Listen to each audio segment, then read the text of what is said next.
Hey guys, welcome back. I wanted to give you guys an update. I was out of town over the weekend. I went down to Houston to the Houston Vintage Radio Association's annual auction. So I'm going to show you what I did there. The weather has still been not very cooperative. I did fill this in a second time. I'll let you see here. There we go. So the grain is now filled, and the big giant holes that were in it before are now, well, filled, pretty much. So I had to hit the top again as well because when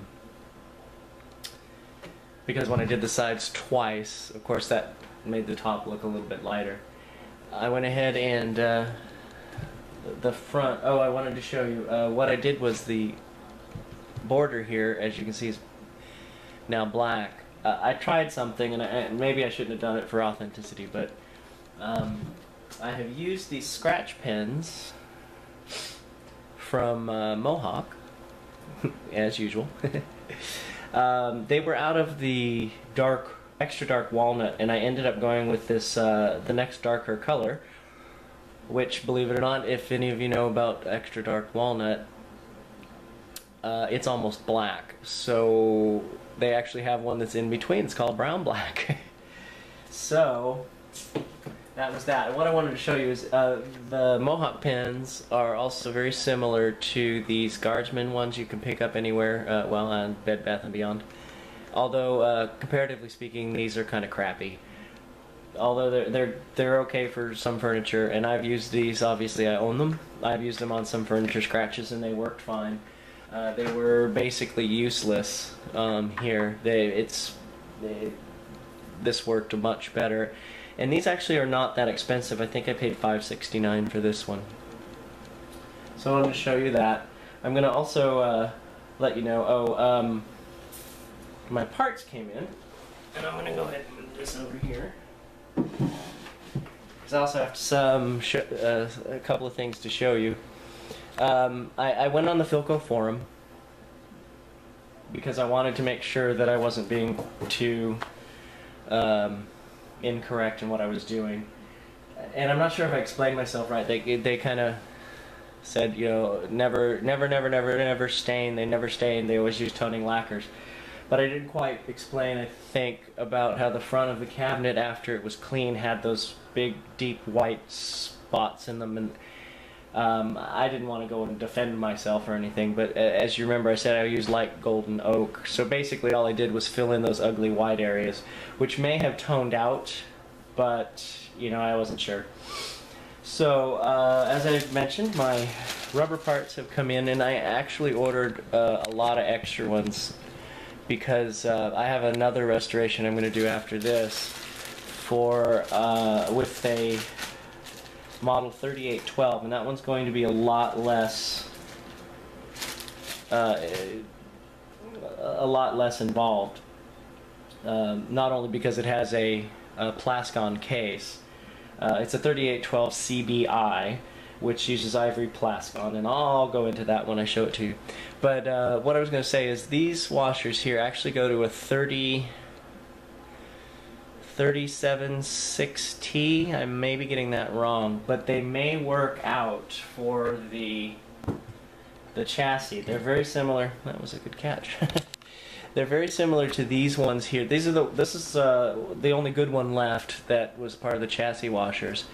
And actually, I doused this with some rubber rejuvenator, and believe it or not, this thing was pretty hard. It is now pliable again. I could possibly reuse this. Like I said, it's pliable, and it also worked on the washer on this side too. But anyway, so just to show you, these obviously are not, the new ones here are bigger, but I also have to assume that these squished a little bit, but these will fit in right over the top of these here, like so. Now there's a slightly bigger footprint, but it actually fits pretty well. This is goes underneath the chassis. I'll show you. These will sit. There's the flat spot here, so these will fit here. And actually, I see that it might not, but we'll give it a shot. If not, well, you know, I just wasted $6, and I'll find a use for them. So the rubber parts came, and here's the eccentric chassis washer, which I have shown you before. This goes into the front, and these ones at least are nice and pliable. These are the little buggers that are $6 a piece. So this here was $6, a lot of money. Stuff can get expensive. And here are the washers I will be using for the tuning condenser, and it's 2 separate ones. So, like I said, I bought some extra ones, and the reason why I bought a little bit of extra is in case I can't use these. There's these. So, those came, and my stuff came from Radio Days, but as typical with Radio Days, I don't mean to be too mean, but it seems like every single time I order something from them, something I need is back-ordered. So when I got everything, guess what was back-ordered? Well, I guess you won't know. So what was back-ordered was the darn cloth speaker cable. And I don't know when it's going to come in because they don't put an estimated time of arrival. Like I said, this has happened before. I didn't check my invoice one time, and I thought there was something missing, but you know, I guess I put too much trust in them, and then about a week and a half later I got another package with just some capacitors in it, and I said, oh, I guess they forgot something. So that's when I went over the invoice, and they actually there were other things that were back ordered on it, and it took 2.5 weeks for the other stuff to come. I'll stop harping, but it was just a little irritating.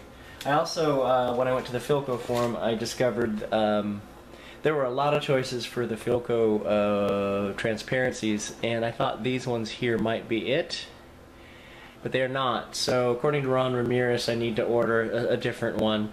However, it's not all is lost, because I do have a Philco transitone that does use this specifically, which I only had one before, and when I redid it, I don't know what I was thinking. I put it in the wrong place, so I have to go ahead and redo it. No big deal. I got my I got the resistors I needed, and I actually ordered some of these chassis washers. The felt washers that go behind the knob so you don't scratch up the finish. I like the ones from here. People make their own, which is fine, but I happen to like these because they're a little bit more. They're more compact. They're more like the originals, and it's 5 of them for $1.20, so that's well worth the money to me. You know, I don't have to go try to buy a piece of felt and then cut little circles out of it. So that was that. So I haven't had any time really to work on the chassis. I did get the wire. I ordered this yellow wire because I just did not have enough of the other. And this is the lower voltage. I hope this doesn't look too bad, but since it's all going to be the same, you know, I'm going to use it for here, and I'm going to use it for the other grid cap, and I'm going to use it for the lamp. And it'll all match if nothing else. So I'm going to go ahead and pause this for now, and this isn't actually going to even be part of the restoration series. I'm just going to throw it up as an update, because I want to show you the spoils of the auction. So I will be right back. Alright. So you are looking at a 1928 Atwater Kent Model 42 tabletop radio. These aren't particularly, I mean, they can be collectible, but they're not particularly expensive. They did make quite a few of them. They were, for 1928, they were pretty expensive, but being pre-crash time, I guess more people bought them. They did sell a gajillion of these things. So this has got some work that needs to be done to it. The brass here is messed up, and it's got some rust and chips on it. I did just a little bit of research on it, and just I found out that, you know, they're saying you can't, I don't know if you can see this, there's a crinkle to the paint. There's a kind of crinkling to the paint, if you can see it, and been reading that you can't really, well, nobody knows how to redo that, but I have a feeling that there's a way. I mean, obviously it got done at one point, and you know, there's no real big secrets, and really for 1928, I don't think. But I wanted to show you the inside of here. So you can see it's a Model 42, and this was restored at some point a long time ago, actually. Because if I look, when you look at the components that are in there, the capacitors are old. My guesstimate is late 60s, early 70s, maybe mid 70s. I don't know when capacitors changed. But the capacitors in there look a lot like modern ones, but they're a little bit bigger and they're a slightly different design than you see nowadays. So anyway, I can't plug it in because I had a budget. It's got the original cord, which seems to be in pretty good condition. I don't know if the tubes are good, but this came out of a radio collector's estate, so it was marked as working. I didn't pick up an e-speaker, as I said, because I didn't want to blow my budget. I needed, to eat this week. So this is going to be another project at some point. And I also have to look for an e-speaker, like I said. Those aren't too much. I paid $40 for this. And not very many people bid. There was like 3 of us that bid, and I won. So the minimum was $20. And I guess 4 of us bid. But anyway, so I just wanted to show you that. And I will be right back to show you the coup de grace of my finds. Okay. I'm trying to be a little bit dramatic here because I don't know if any of you have a bucket list or not for radios. I do. And number 3 on my bucket list I happened to pick up in Houston. So without, I guess, further ado, I want to show you number 3 on my bucket list. Ta-da! Now, for those of you who do not know what this is, well, first of all, it's a philco. I don't have to tell you that. It looks pretty much like a philco. And I can also tell you that it does not have the correct grill cloth, although the grill cloth is from a couple years later. So what you're looking at here is a late 1935 Philco 16B Tombstone, which is an 11 tube set with a massive speaker, and its big distinction here is it's got this, what they call a butterfly. Well, it looks like a butterfly. The thing that makes this very interesting to me, aside from being what it is what you're looking at on here is the original finish, and including the original where is it, Philco label. Sorry, that's so crooked. Obviously you can see it's been dinged up a bit, but if you look at it closely here, it is very shiny. Now, one thing here is you can see this knob in the center. This isn't the correct channel knob. It's also brown. It should be black, and it should be one of these hex ones. But it was worked on at some point. The Bakelite the Bakelite blocks had not been rebuilt, and it did have other capacitors in it. But everything in the back, everything is original still. So this will be a future project because I don't want to ruin this. As I mentioned, it has the original finish on it, and that's pretty rare. You can see what some of the things I was talking about, how the front is lighter and the sides here are darker brown, but notice, at least on the nicer ones, this may have used a dye-based toner, but an opaque toner, but it looks rather dye-based. The sides I wanted to show you here, and bear with me for a moment because this thing weighs about 60 pounds. So, this is what the side looks like. Again, it's got, there's a little bit of roughness in there, but I'm not sure if I'll even what I'm going to do to it, because what the finish is there looks pretty good. And on this particular radio, this is the last bit for the 16. It was replaced by the 116 just a few months afterwards. Consequently, they only made, I think, 10,400 of these, and not too many of them survive today. And I suspect it's because, well, I have my opinions on it, but this case, I had to glue. It had to be glued back together. It was coming apart. The plies were.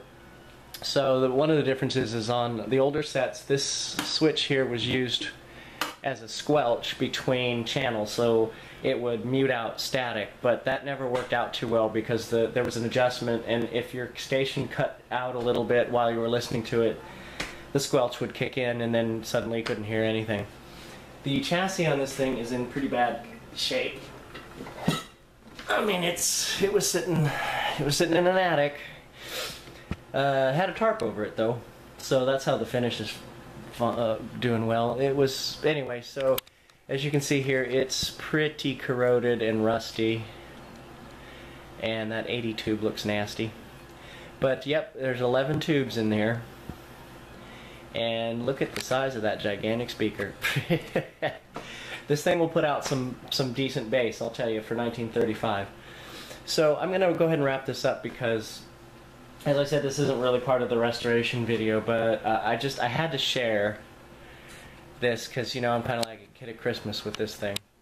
The other thing is, like I said, it has been worked on because, as you see here, there is the addition of a fuse, and somebody put that in at some point, and I kind of suspect that either it was just a really good, really smart person that did it, or this thing had a tendency to either overheat or something, but maybe it was just a fuse. Maybe I shouldn't read into it, but anyway, I just again wanted to share this with you because it's one of my bucket list radios, and here it is, and it's going to be a big job.